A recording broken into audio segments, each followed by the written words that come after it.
Բարի երեկո հարգելի հեռուստադիտողներ, 168 TV-ին շարունակում է աշխատանքը, եթերում ռևյուն է, զրուցակիցս այսօր Հայակվե ազգային քաղաքացիական միավորման անդամ Մավետիք Քերոբյանն է։ Բարև ձեզ, պարոն Քերոբյան, շնորհակալ եմ հրավերն ընդունելու համար։ Հերթական անգամ խոսելու ենք սահմանի գրակոծներից, Խնածախի Խոզնավարի ուղղությամբ դարձյալ ադրբեջանական կողմը արձակում է գրակոծներ, գյուղացիների ականջին մի տեսակ այս գրակոծները վերջին շրջանում արդեն դարձել են սովորական։ Գրակոծներ արձակելու զատ ադրբեջանական կողմը հերթական անգամ տարածում է ապատեղեկատվություն, կրակելու մեջ մեղադրելով հայկական կողմին։ Ինչու են դարձյալ ակտիվացել կրակոցները սահմանին, սա այն պարագայում, երբ եւ ադրբեջանական կողմը եւ հայկական կողմը խոսում են խաղաղության պայմանագիր ստորագրելու պատրաստակամության մասին։ Դե տեսեք, ոչ այդ կրակոցն է նորություն, ոչ էլ ապատեղեկատվությունն է նորություն։ Ադրբեջանը 94 թվականի մայիսի 12-ից արդեն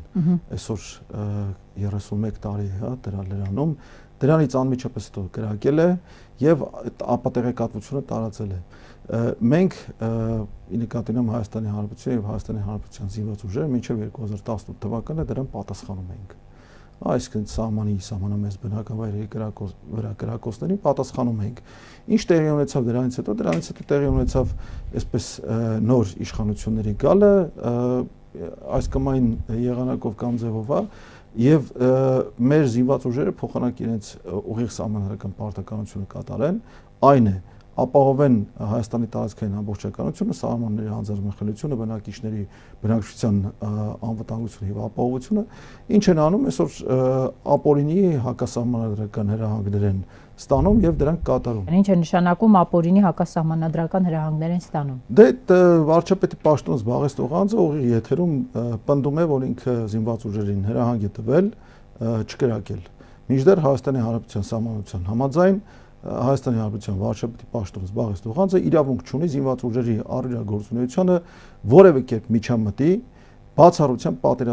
պատերազմական դրության։ Ինքը ասում է չկրակել, որովհետև գնում ենք խաղաղության։ Արարատ Միրզոյանն էլ արտգործնախարարը ասում է, ինչ եք ուզում եք, որ մենք ադրբեջանցիներին ադրբեջանցիների պես պատասխանենք, դա կլինի կրակոց գետնի վրա։ Դե փաստացի մենք չենք գնում խաղաղության։ Այսինքն իրենք իրենց բերանով ասում են, որ չնայած մենք ասում ենք, որ գնում ենք խաղաղության,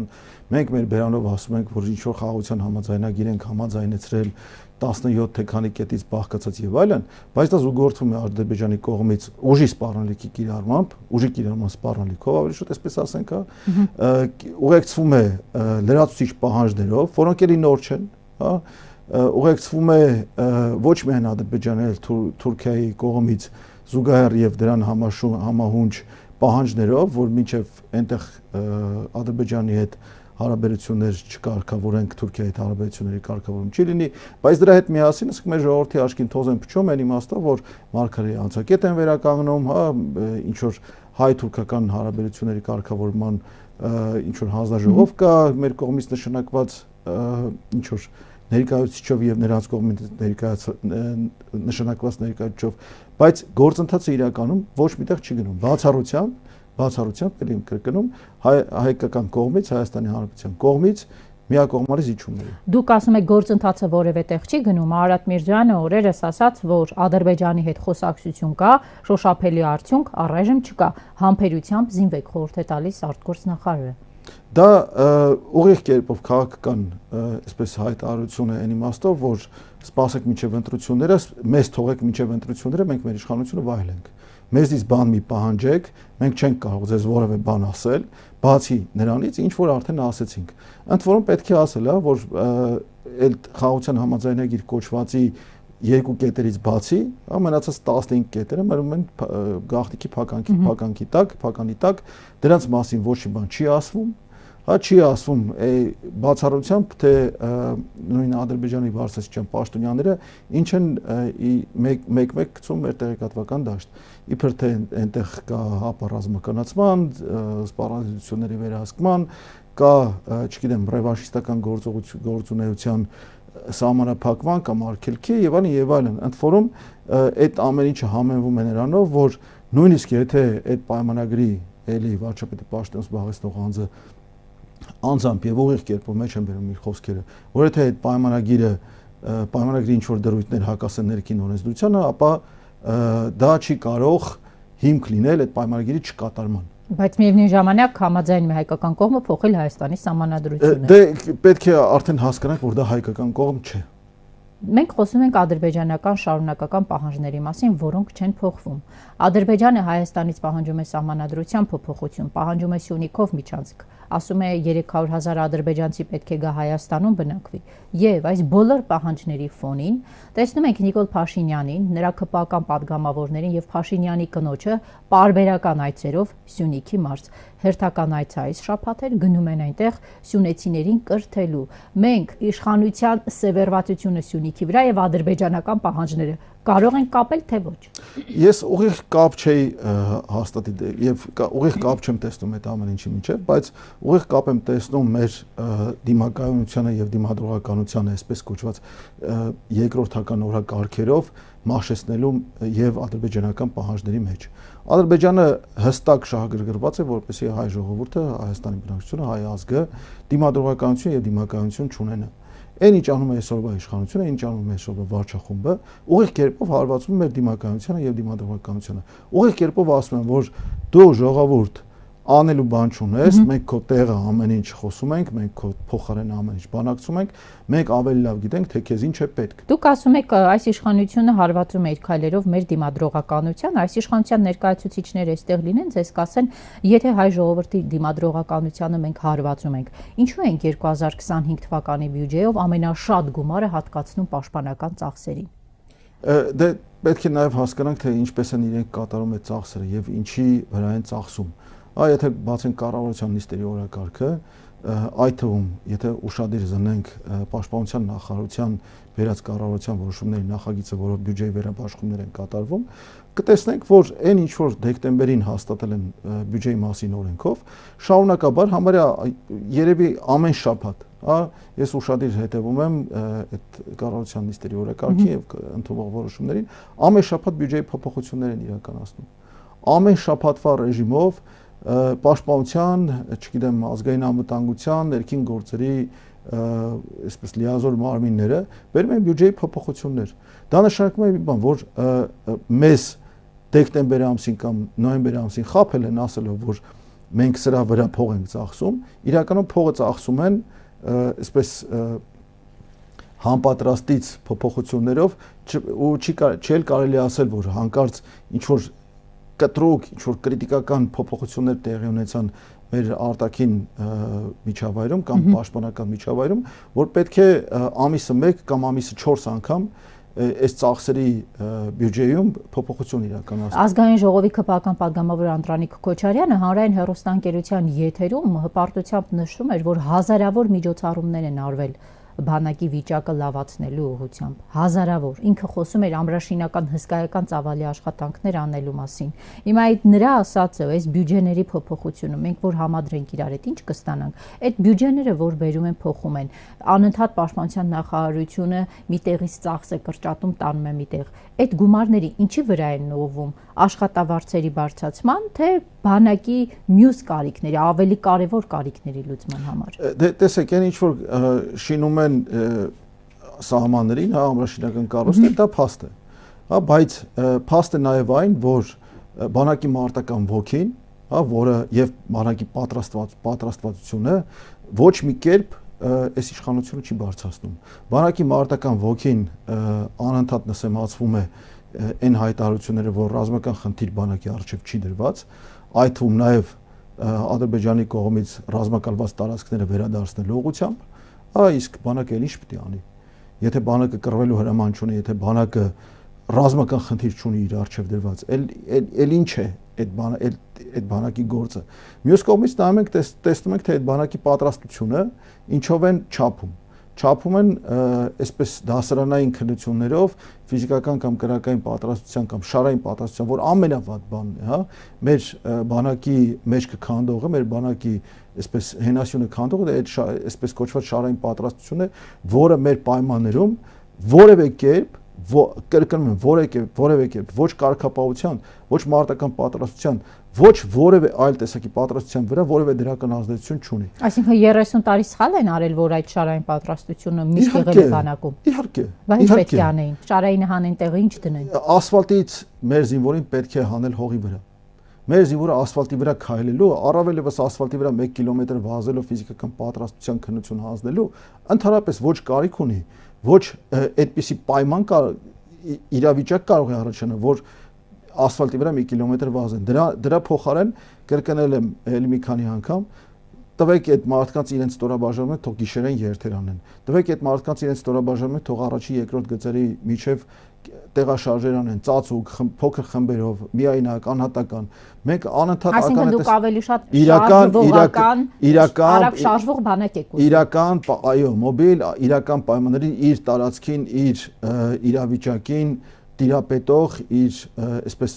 հավանական մարտական պայմաններին վարժված բանակ եմ ուզում։ Այսինքն Հայաստանի ներկայիս վիճակի պատճառը այն է, որ բանակն այդ վիճակում է, ձեր ասած մոբիլ վիճակում չէ, թե այն, որ քաղաքական իշխանությունը ասում է, որ չենք կրակում։ Մենք պաշտպանվում ենք ընդհանրապես։ Երկուսն էլ, մեկը բանակի մարտական ոգին է, մյուսը պատրաստությունը։ Եթե բանակը չունի, այսինքն բանակի մարտական ոգին կոտրում ես ասելով, որ բանակի արժեվ ռազմական խնդիր չի դրված, եւ բանակի պատրաստությունը փոխանակ իրական վիճակին համապատասխանելու իրական վիճակին պատրաստելու, ասում ես, որ ես շարային եմ ուզում եւ առավել եւս զենքով վարժություններ, որ տեսնում ենք այդ քննությունների ատեստացիայի ժամանակ կամ այդ դասարանային քննությունները, որոնք որ ընդհանրապես մասնագիտական պատրաստություն որևէ կերպ չեն ստուգում, հա դրա մասին էլ բանակի պատրաստությունը բարձրացնելու մասին ավելորդ է խոսում։ Դուք խոսում եք ռազմական խնդիր լուծելու մասին, այս իշխանության համար ռազմական խնդիրը եւ սահմանագծում սահմանազատում իրար հակադրվում են։ Ինչու ռազմական խնդիր լուծել, եթե Փաշինյանը այնինչ ուզում անել, կանի սահմանագծում սահմանազատումով։ Դե այն ինչ որ անում են այսպես կոչված սահմանագծում սահմանազատումով, դա թուրքերի կողմից ներկայացված պահանջների միակողմանի բավարարում է։ Ուրիշ ոչի բան։ Այստեղ սահմանագծման սահմանազատման գործընթաց չկա, չի էլ եղել։ Հիմա չկա, առաջ էլ չի եղել։ Որտեղ խոսում էր օրերս ազգային ժողովում, որ շարունակվելու են նոր Դե որ շարունակվելու է, պետք է հասկանանք, թե ինչ կերպով եւ ում շահերի համապատասխանը շարունակվելու։ Մի տարուց ավել է անցել, երբ որ Տավուշում այդ գործընթացը հողի վրա սկսվեց գծվել, հա, ընդ որում բացառապես ի վնաս հայկական կողմի, բացառապես ի վնաս մեր բնակավայրերի, տեսել ենք Կիրանցում ինչ կատարվեց, հա, Կիրանց գյուղի բնակելի տները մնացին թուրքի ձեռքը։ Մնացին թուրքի ձեռքը, բայց Նիկոլ Փաշինյանն ինչ ասում, ասում եկեք գնենք իրար, տեսեք ոնց է Նիկոլ Փաշինյանը ստում է։ Կիրանցում մարդիկ գոհ եւ երջանիկ չեն։ Կիրանցում մարդիկ գոհ եւ երջանիկ չեն։ Կիրանցում մարդիկ վախեցած են, Կիրանցում մարդիկ ահաբեկված են, Կիրանցում մարդիկ մտածում են ուր գնան։ Այսինքն գյուղը դատարկվի, այդպես Ադրբեջանի համար շատ ավելի ձեռնտու պայմաններ։ Բնականաբար, եւ մենք գիտենք մի բան, որ երբ որ զինվորը մեջքի հետևը ունի բնակչություն, այդ զինվորը չի կռվելու այն դիրքի համար, որը պահում է։ Այդ զինվորը հետ է գնալու։ Պրոպագանդայի առումով ինչ ասում այս իշխանությունը։ Հերիք է ամբողջ կյանքներդ հայ ժողովուրդ մտածեք ռազմական խնդիր լուծելու մասին։ Ի վերջո եկեք Հայաստանի սահմանները գծենք, այդ Կիրանցի պատից այլ տեղեր էլ ունենանք, 27900 թե 27700-ի վրա ապրենք մի խոսքով։ Հիմա դուք անընդհատ խոսում եք ռազմական խնդիր լուծելու մասին։ Իշխանությունն ասում է այդպես խոսածողը ռևանշիստ է։ Իշխանությունը պետք է ունենա եւ ռազմական խնդիրը, եւ դիվանագիտական խնդիրը, բայց այսօր տեսնում ենք, որ ռազմական առումով ոչինչ չեն անում, հենց այդ խնդիրը չեն էլ դնում նույնիսկ եւ բացահայտել հայտարարում, որ այդ խնդիրը դրված չի։ Իսկ դիվանագիտական առումով ընդհանրապես զբաղված է նրանով, որ մեզ օգնության ձեռք մեկնողներին ժամանակ առ ժամանակ ինչ որ վիրավորական կեցվածքով բան են անում, խրտնացնում են, վանում են։ Ում նկատի ունեք։ Բոլորին։ Եվ ռուսներին, եւ եվրոպացիներին, եւ հնդիկներին, եւ չգիտեմ ամերիկացիներին, ով երբևէ մեզ օգնության ձեռք է մեկնել, ինչ որ պահի, ասենք ինչ որ վիրավորական դեպքով դիպվածով դրանց վիրավորել են։ Ռուսների դեպքում տեսնում ենք Հայաստանում հակառուսական հսկայական մեծ ալիք եւ իշխանությունը դա ինչով է հիմնավորում, որ ռուսական կողմը մեզ չի զինում, որ ռուսական կողմի համար հիմա ռազմավարական գործընկերը Ադրբեջանն է եւ ոչ թե Հայաստանը, բայց Հնդկաստանի դեպքում կամ Եվրամիության դեպքում, Միացյալ Նահանգների դեպքում այդ երբ են խրտնացրել, որ տեսեք, Եվրամիությունը այս վերջերս հայտարարություն տարածեց, որ մայիսի 9-ին ով գնա Մոսկվա, հա, փաստացի իրենց աչքում ինքը ընկավ, կընկնի, հա։ Այո, պետք է չգնալ, ասում էին այնտեղից, այո։ Դե տեսեք, ես չեմ ասում պետք է գնալ, թե պետք չէր գնալ։ Ես ասում եմ ինչ էր ասում Եվրամիությունը եւ ինչ արեց այսօրվա վարչախմբի ղեկավարը։ Բայց Եվրամիության ասելով պետք է չգնար։ Էլի չեմ ասում պետք է Եվրամիության ասելով գնար, թե չգնար։ Ասում, տեսեք, Եվրամիության աչքերում գնալը ինչ նշանակություն կունենա, քանի որ նրանք նախապես ասել էին։ հա, որ ով գնաց Մոսկվա մայիսի 9-ին, հա, մեր աչքերում ընկավ ինքը, մեր գործընկերական հարաբերությունները ընկան։ Հիմա ձեր դիրքորոշումը ո՞րն է հայրենական պատերազմի 80-ամյակին նվիրված այդ միջոցառմանը հայկական կողմը պետք է գնար թե ոչ։ Տեսեք, Ադրբեջանի նախագահը չգնաց, բայց զորամիավորում ուղարկեց այնտեղ։ Նիկոլ Փաշինյանը գնաց, մենք էլ զորամիավորում չունենք Կարմիր հրապարակում։ Ես չեմ կարող ասել ճիշտը որն է։ Ինչու՞։ Որովհետև այստեղ կա երկմտանքի խնդիր, կա նաև ինֆորմացիայի պակաս, թե ինչ պահանջներ են դրված եղել, հա, գալու կամ չգալու հետ կապված։ Տեսեք, մենք Եվրամիության հետ կապված գիտենք հստակ դիրքորոշում, ով գնաց Մոսկվա, մենք լավ չենք նայելու իրենց։ Իրենք ճիշտ ասած, այնպես էլ մեզ լավ չէին նայում, անգամ Բորելի խաղաղության հիմնադրամից 10 միլիոնը մեզ չեն տալիս, ասում են Ադրբեջանի հետ դա պետք է համաձայնվի։ Դե որովհետև Ադրբեջանի չէ։ Բա։ Հունգարիա։ Այո, որովհետև Եվրամիությունում կոնսենսուս բացարձակ կոնսենսուսով են ընդունվում այդպիսի որոշումները եւ հունգարացիք ուղղակի վետո դրեցին, եթե Ադրբեջանին չեք հատկացնում, ուրեմն Հայաստանին հատկացման վրա էլ ես վետո կդնեմ, հա։ Եվ այստեղ պահվածք է։ Դե գիտենք, որ Հունգարիան այնպիսի Հայաստանի այնպիսի իշխանության հանդեպ, որը հակառուսական դոզան միայն ավելացնում է։ Դե որը նաեւ հունգարական դոզան էլ է ավելացնում, որովհետեւ գիտենք, որ Հունգարիայի հետ այսպես համարյա կարելի ասել զրոյական մակարդակից ամեն կերպ փորձում են հաջողանալ հունգարական իշխանություններին, այն դեպքում, երբ որ Հունգարիայի այսօրվա վարչապետը, հա, մեր նկատմամբ ուղղակի նվաստացուցիչ քայլ է կատարել Ռամիլ Սաֆարովին արտահանձնելով Ադրբեջանին, հա, այդ ֆորում պատժի 1/10 կամ նվազագույն պատժի 1/10 կրելով։ Հիմա չեմ կարող ասել, որովհետև չգիտեմ ինչ պահանջներ են դրված եղել Նիկոլ Փաշինյանի առջև Մոսկվա գալու կամ չգալու հետ կապված։ Վստահ եմ, որ ինչ-որ պահանջներ դրված են եղել։ Եթե չգաս, այսպես կլինի կամ չի լինի։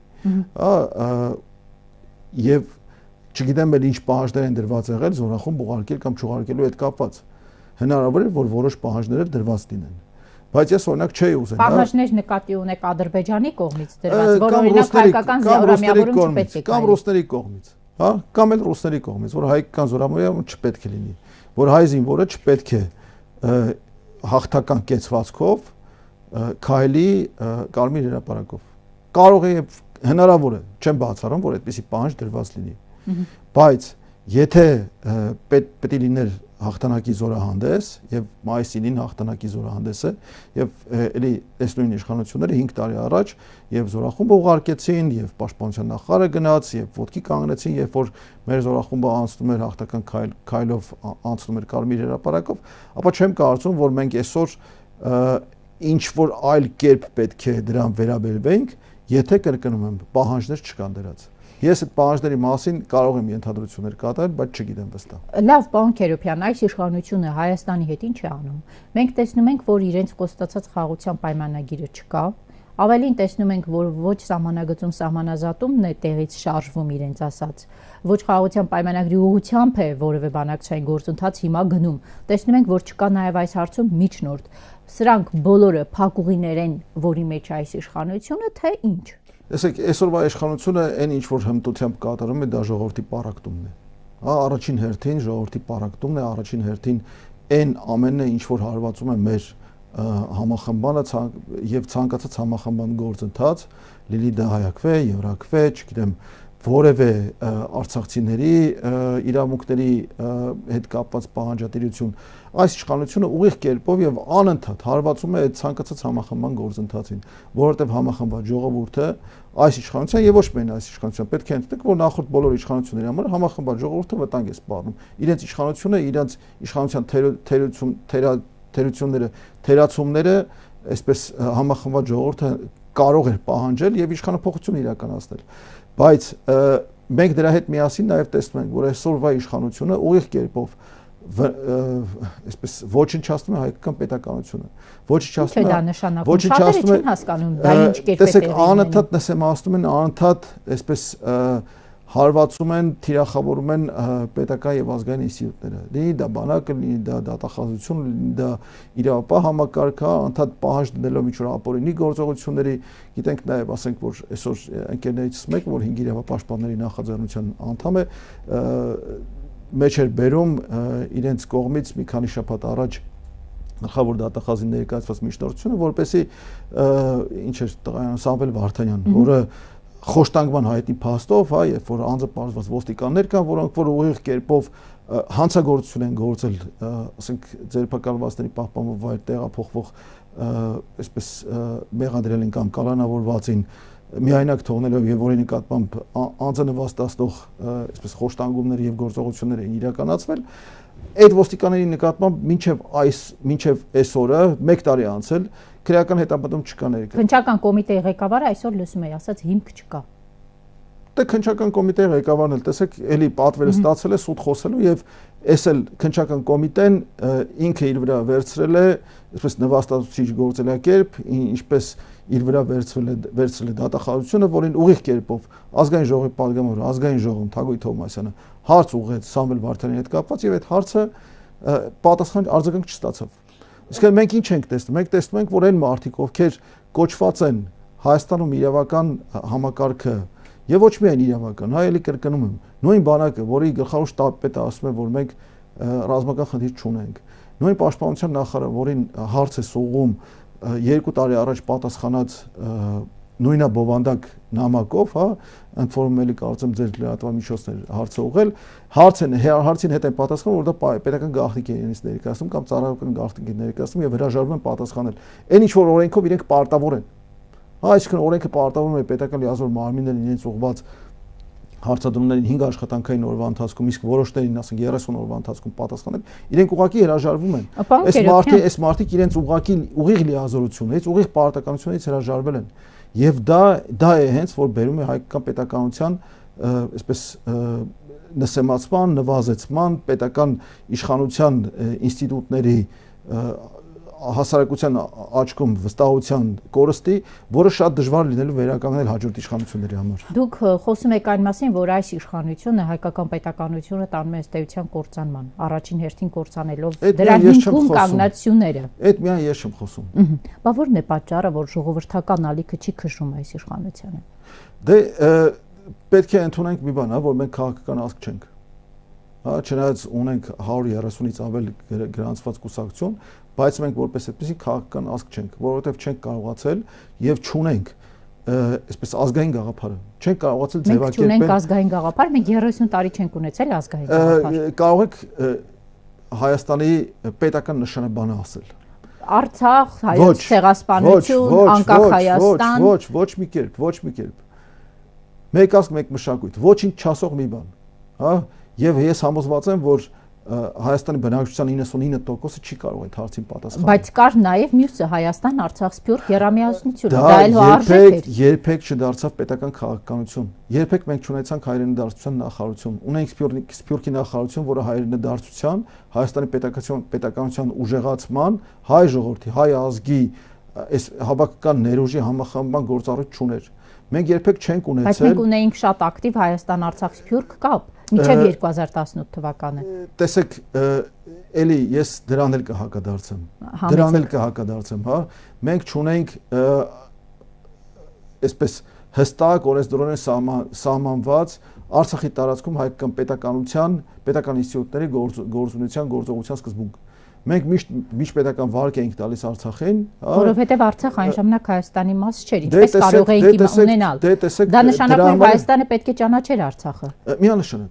Միանշանակ Հայաստանի Հանրապետությունը 94 թվականի մայիսի 12-ի հաջորդ օրը, երբ որ կրակոցներ հնչեցին, պետք է ճանաչեր եւ հայտարարել իր աշխարհի Հայաստանի Հանրապետության տարածք, Արցախը եւ ազատագրված տարածքները, ամբողջապես իշխանությունը եւ օրենսդրությունը տարածել այդ տարածքների վրա, բայց ունենք այն ինչ ունենք։ Տարիների հերվից հեշտ է խոսել, պարոն Քերոբյան։ Իհարկե, բայց հեշտ է խոսելը եւ հստակ է խոսելը, որովհետեւ դրա հետևանքը մենք տեսանք։ Այսինքն 30 տարի այդ դեպքում Մինսկի խումբը Արցախի հարցով բանակցային 30 տարվա գործունեություն ինչի մասին էր։ Զիջումների, Հայաստանի Հանրապետության կողմից զիջումների մասին էր, միայն 7 շրջանի եւ ոչ թե Արցախի մնացյալ հատվածի։ Փաստացի մենք միայն զիջումների մասին ենք խոսել։ Ոչ միայն այդ 7 շրջանների, հա, ոչ միայն այդ ազատագրված տարածքների։ Էլի եմ ասում, եթե ազատագրված էին այդ տարածքները, ապա դրանք հետ վերադարձնելու զիջելու մասին չպետք է խոսեինք։ Մենք միայն մի բանի մասին պիտի խոսեինք։ Միայն մի բանի մասին։ Հայ ժողովրդի իր պատմական տարածքում, պատմական բնակության տարածքում, ընդ որում պետք է ասել, որ այն հայաբնակ տարածքը, որը կար 2020 թվականի սեպտեմբերի 26-ին, Արցախում մենք ավելի երկար էինք անընդհատ ապրում։ Մենք հայերս Արցախում ավելի երկար էինք ապրում անընդհատ, քան հայաբնակ աշխարհի մնացած մասերում։ Որն է պատճառը, որ ոչ Լևոն Տեր-Պետրոսյանը, ոչ Ռոբերտ Քոչարյանը, ոչ Սերժ Սարգսյանը այդ ձեր ասածը չարեցին։ Ես կարծում եմ, որ եթե մենք ունենայինք իրենցից որևէ մեկի ժամանակ ազգային իշխանություն, իրապես ազգային իշխանություն, այսինքն ոչ թե ազգային չէր։ 30 Արցախ էր պահում հայկական, Հայաստան Սփյուռք Արցախ կապեր ապահովում, ինչ էր դա։ 91 թվականից այս կողմ մեր իշխանությունների միակ նպատակը եղել է իշխանություն պահելը։ Որի իշխանության նպատակը չէ իշխանություն պահել։ Դուք կարող եք ասել աշխարհում որևէ իշխանություն, որի նպատակը իշխանություն պահելը չէ։ Քանի որ մենք քաղաքական ազգ չենք եւ չենք ձևակերպել մեր քաղաքական պահանջատիրությունը մեր իշխանություններից, դրա համար մեր իշխանությունը մենակ իշխանությունը պահելու համար են մտածել։ Ճիշտ ասած 30 տարվա պետականություն ունեցող պետության պարագայում միանգամից այդպես խոսել քաղաքական ազգ։ Մենք 200 տարվա պետական ավանդույթ չունենք, էլի որ խոսենք քաղաքական ազգի մասին։ Գուցե դա տարիներ հետո էր սպասվելու մեզ։ Տեսեք, եթե միանգամից շատ բան չենք ուզում, պարոն Քերոբյան։ Այդ միանգամից չի։ Միանգամից Արցախը ճանաչեիք, միանգամից քաղաքական ազգ լինեիք։ Չէ, երբ որ դու ազգային ազատագրական պայքար ես մղում եւ ինչ որ գալիս ես ինչ որ մի կետի, որտեղ պետք է ֆիքսես հաղթանակդ, հա, իսկ մայիսի 12-ին 94 թվականին մենք հաղթանակ չենք ֆիքսել։ Մենք ֆիքսել ենք զինադադար, որից հետո անընդհատ գնացել ենք զիջումների ճանապարհով։ Այդ ու նաև հադրութում կանգնած էր հայ զինվորը, ի՞նչ ենք զիջել։ Մենք զիջել ենք մեր իրավունքը։ Իրենք ասում են մենք բանակցել ենք ստանալու համար։ Մենք անընդհատ հետ ենք գնացել մեր իրավունքներից։ Մենք անընդհատ մեր իրավունքները ստորադասել ենք ուրիշների պահանջներին։ Մեր անընդհատ մեր իրավունքները ստորադասել ենք արտաքին ճշմարանը։ Չէ, բայց մեկ վարքյան եկեք հաշվի առնենք Հայաստանը որպես պետություն, ինչ ռեսուրս ունենք։ Մենք կայսրություն չենք, չէ՞ որ այդպես միանգամից գնանք եւ ասենք այս պահանջը պետք է կատարվեր։ Լինելով փոքր պետություն, լինելով Թուրքիայի եւ Ադրբեջանի մեջտեղում, ունենալով փակ սահմաններ, մենք 30 տարի կարողացել ենք պահել այդքան տարածք։ 94 թվականին մեր արտաքին դաշնակիցները երկու անգամ, առնվազն երկու անգամ հետ են պահել Թուրքիային Հայաստան ներխուժումից։ Այն ժամանակ, երբ որ մենք Լաչին էինք ազատագրում եւ այն ժամանակ, երբ որ Քարվաճառ էինք ազատագրում, թուրքերը ուղիղ նպատակ են ունեցել եւ պլան են ունեցել եւ արդեն մեր սահմանին կանգնած են եղել զորամիավորումները, որ ներխուժեն Հայաստան։ Եվ մեր արտաքին դաշնակիցները այս կամ այն գործիքները կիրառելով նրանց հետ են պահել այդ ներխուժումից։ Դա հաստատված փաստեր են։ Դա հանրային գիտելիք է, այնպես չի, որ ես նորություն կամ գաղտնիքներ եմ բացահայտում։ Դրա մասին տեղյակ են եղել մեր բոլոր քաղաքական գործիչները։ Այսինքն դուք ուզում եք ասեք, եթե մենք գնայինք Արցախը ճանաչելու ճանապարհով, մենք արտաքին աշխարհում ունենալու ենք դաշնակիցներ։ 90 թվականից հետո գնացինք այդ ճանապարհով, դաշնակիցները հայտնվելու են։ Դու դաշնակից կարող ես ունենալ, երբ որ ցույց ես տալիս, երբ որ ապացուցում ես քո հաստատակամությունը, պատրաստակամությունը, քո իրավունքների համար բոլոր գործիքներով, իրավական այսպես ուժի գործիքներով պայքարել են 30 տարի պայքարել են, ասել են 7 շրջանը կտանք, բայց ինչ կստանանք, ամբողջ խնդիրը մեր ստանալիքն է եղել, պարոն Քերոբյան։ Այն օրը, երբ որ մենք համաձայնվել ենք զիջումների, այդ օրվանից դուք ասում եք զիջում, բայց դա զիջում չէ։ Պարտության ճանապարհը, չէ, զիջում էր։ Զիջում չէր, Արցախը Լաչինի միջանցքով միանում էր Հայաստանին, դա զիջում չէր։ Դա զիջում էր, որովհետև միայն Լաչինի միջանցքը բավարար չէ Արցախի եւ Հայաստանի կենսունակությունը ապահովելու համար։ Երբեք էլ բավարար չի եղել։ Մենք ունեցել ենք այդ միջանցքը 92 թվականին, բայց դրանից հետո կորցրել ենք, ելի տարածքներ ենք կորցրել։ Դրանից հետո մենք կորցրել ենք, եթե ուզում եք հիշեցնեմ, 94 թվականի սկզբին մենք տարածքներ ենք կորցրել։ Ձեր ասած այն մոտ տպավորություն է ստեղծում, որ դուք ոչ մի թիզական եք։ Դա ոչ մի թիզականություն չի, դա իրավունքների համար պայքարելու հաստատակամություն է։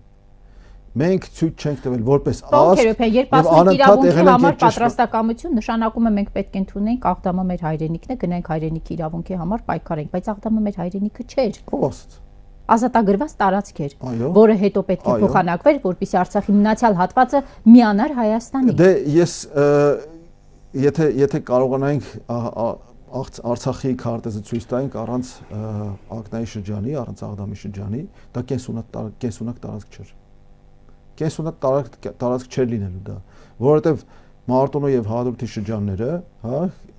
այսպես շատ նեղ հատվածով եւ ընդհանրապես երկու ճանապարհով միացած են լինելու Շուշիի եւ Ստեփանակերտի ասկերան շրջաններին։ Դա կենսունակ տարածք չէր լինելու։ Մենք կենսունակությունը պետք է ապահովեինք։ Մենք ցավոք սրտի 30 տարի, չեմ ուզում ասել,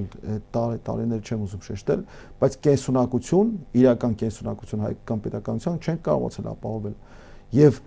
16, 20, 23 թվականների դեպքերը ցույց տվեցին դա, որ մենք իրական կենսունակություն չենք կարողացել ապահովել։ Միայն մի բանի պատճառով, որ չենք ունեցել իրական, իրապես ազգային իշխանություն, որը ազգի իրավունքների, ժողովրդի իրավունքների